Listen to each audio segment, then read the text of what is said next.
All right, so get that. We're diving into castor oil today. Oh, wow. I know you've been curious about natural remedies and wellness lately, and this has been used for ages. Yeah, We're definitely. talking ancient Egyptians, Ayurvedic medicine, the whole shebang. Yeah, it's fascinating. Pretty cool, right? Castor oil's been around for centuries, and it is really interesting how something from a simple plant seed can have so many uses, Yeah. like skincare to pain relief. It's amazing. Yeah. So we're going on this deep dive to figure out what makes castor oil so special. Okay, Understand the science behind it and see if it lives up to all the hype. sounds good. You ready to unpack all this? Absolutely. Let's get into it. Okay, first things first, skincare.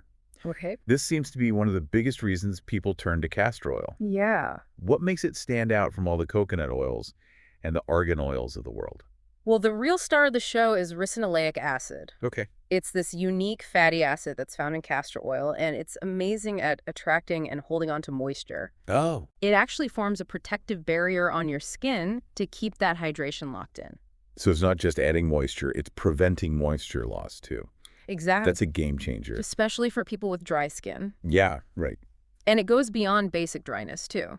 Yeah. There's some promising research on ricinoleic acid's effects on eczema and psoriasis. Interesting. It seems to help reduce inflammation and soothe irritation, which can be a huge relief for people dealing with those conditions. Okay, so we've got a super moisturizer that could potentially help with some serious skin issues. Yeah.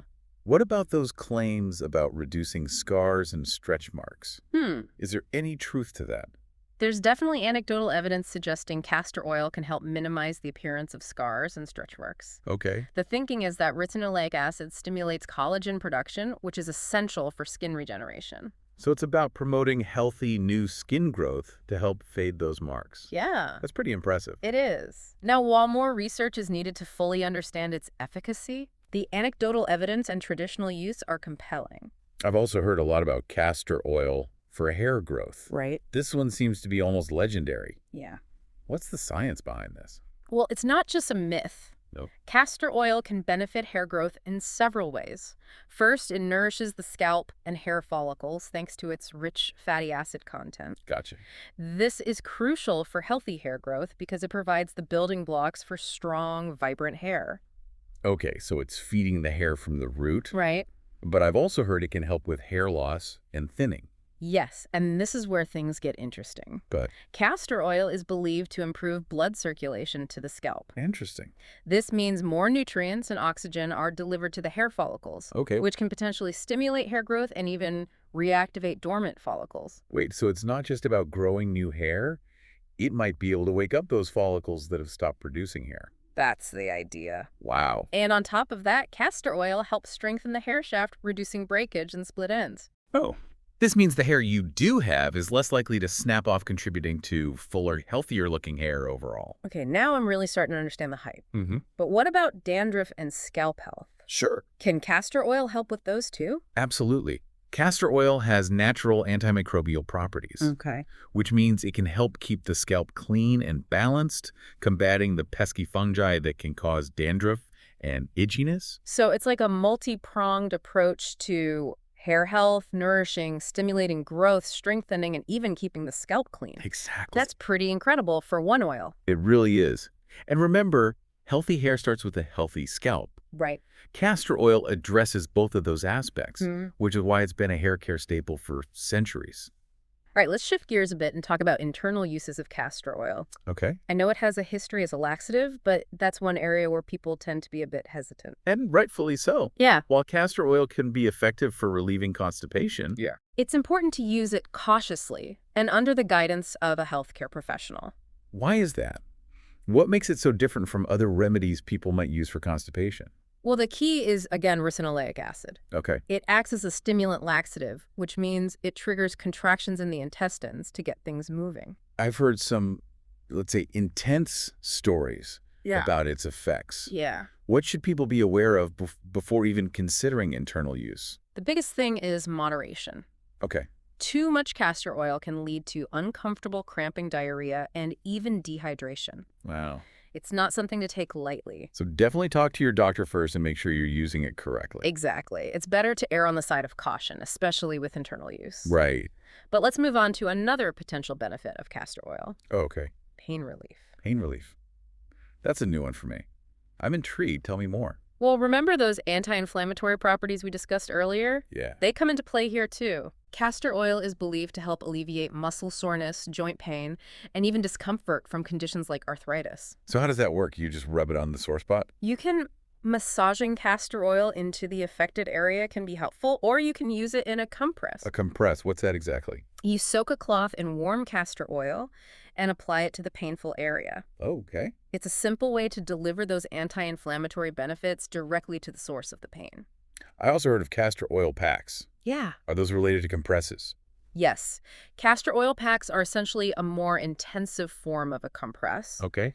You soak a cloth in castor oil, place it on the area of concern, Right. cover it with plastic wrap, and then apply heat using a hot water bottle or heating pad. So you're trapping the heat and allowing the oil to really penetrate. That makes sense. Mm-hmm. What are the benefits of using a castor oil pack over just massaging the oil and pearl? They're thought to be especially effective for reducing inflammation and promoting relaxation. Some people use them on their abdomen to support liver health and lymphatic function. Wait, liver health and lymphatic function. Yeah, We're getting pretty holistic here. it is quite fascinating, isn't it? Yeah. But before we get too deep into that, Sure. let's explore some of the other uses for castor oil, because we've still got a lot to cover. All right, bring it on. We're ready to hear more about this wonder oil. Okay, great. Castor oil's potential benefits for the lymphatic system are pretty interesting. Okay. It's thought that when you apply it topically, it can help stimulate lymphatic drainage. Okay, I'm going to need a quick refresher here. Sure. What exactly does the lymphatic system do? Wait. And why is drainage so important? Think of the lymphatic system as your body's internal cleaning crew. Okay. It's a network of vessels and organs that help remove waste toxins and excess fluids from the body. Gotcha. And a well-functioning lymphatic system is essential for a healthy immune system. So if the lymphatic system is sluggish, it can't do its job effectively, which could potentially weaken the immune system. Exactly. And this is where castor oil comes in. Okay. Those castor oil packs we talked about, Yeah. applying them to the abdomen is a traditional practice believed to promote both liver health and lymphatic function. So it's like giving your body's cleaning crew a little boost. You could say that.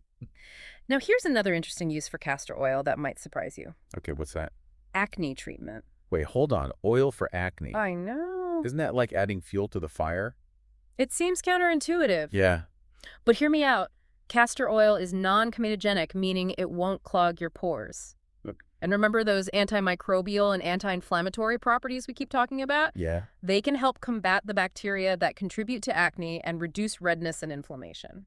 So it's tackling acne from multiple angles. That's pretty cool. Yeah. But wouldn't using oil on acne-prone skin make it even oilier? Not necessarily. Castor oil, when used sparingly, can actually help balance sebum production. Okay. That's the oily substance your skin naturally produces. Right.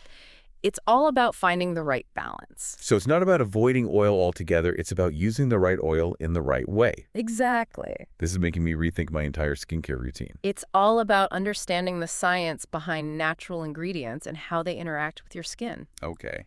And speaking of natural care, we can't forget about nails. Oh, right. Castor oil can work wonders for those too. I have to admit, nail care is not something I usually associate with castor oil. Yeah. Tell me more about this. Castor oil is a powerhouse for strengthening brittle nails and softening dry cuticles. Mm-hmm. Those fatty acids we keep talking about. All right. They can penetrate the nail bed, providing deep nourishment and hydration. So it's similar to how it nourishes the scalp and hair follicles. Exactly. It's all about feeding those areas with the nutrients they need to thrive. Precisely. Strong, healthy nails start at the base, and castor oil helps provide the building blocks for that. Okay. Now, before we get too carried away with all these amazing benefits, Right. it's crucial to talk about safety. You're absolutely right. Natural doesn't always equal safe, Right. especially when it comes to something as potent as castor oil. Exactly. What are the key things we need to keep in mind? The most important thing is to do a patch test before using castor oil on your skin. Okay. This helps rule out any potential allergic reactions. Gotcha. Apply a small amount to a discrete area of skin and wait 24 hours to see if any irritation occurs. Makes sense. And what about internal use? We already touched on the importance of moderation and consulting a doctor, but are there any other precautions?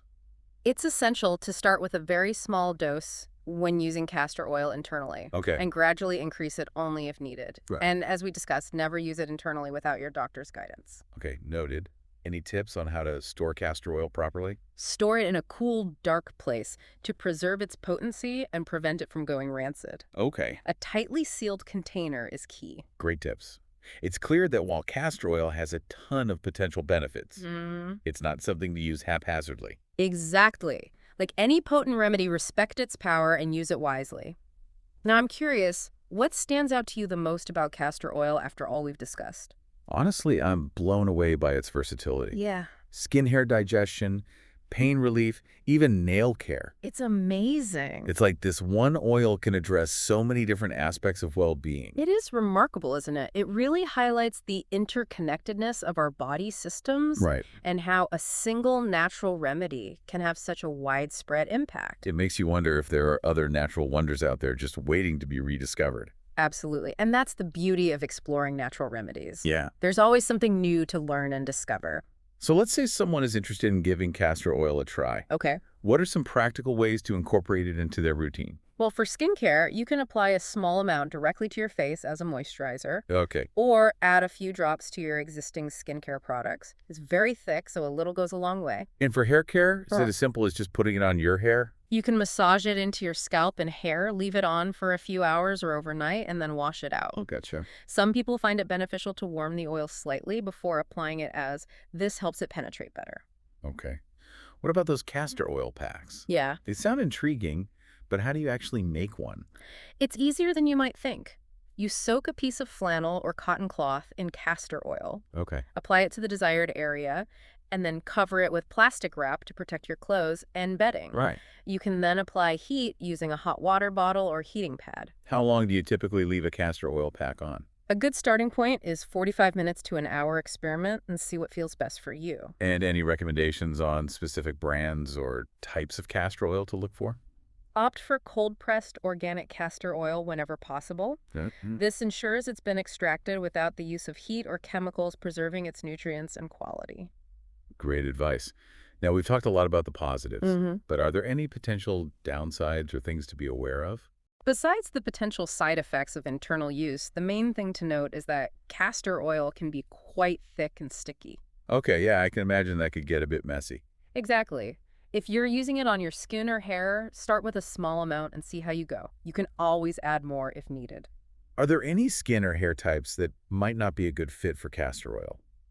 While it's generally well tolerated, there's always a chance of individual sensitivity. Okay, That's why the patch test is crucial. right. If you have particularly sensitive skin, you might want to try a diluted version of castor oil. So start slow, pay attention to how your body reacts, and adjust accordingly. Exactly. It's all about listening to your body and finding what works best for you.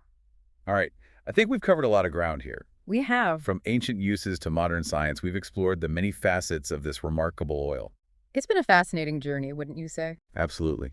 And I'm sure our listener is feeling pretty well versed in the world of castor oil now, too. Yeah, well, it really is amazing how something as simple as castor oil can have such a big impact on our well-being. It really is. Yeah. It's like a testament to the power of nature. For sure. And I think it's a good reminder that sometimes the simplest solutions are the ones that have been around the longest. Yeah, I agree. There's so much we can learn from traditional practices and natural remedies. Absolutely. So as we're wrapping up this deep dive on castor oil, I want to leave our listener with something to think about. Okay.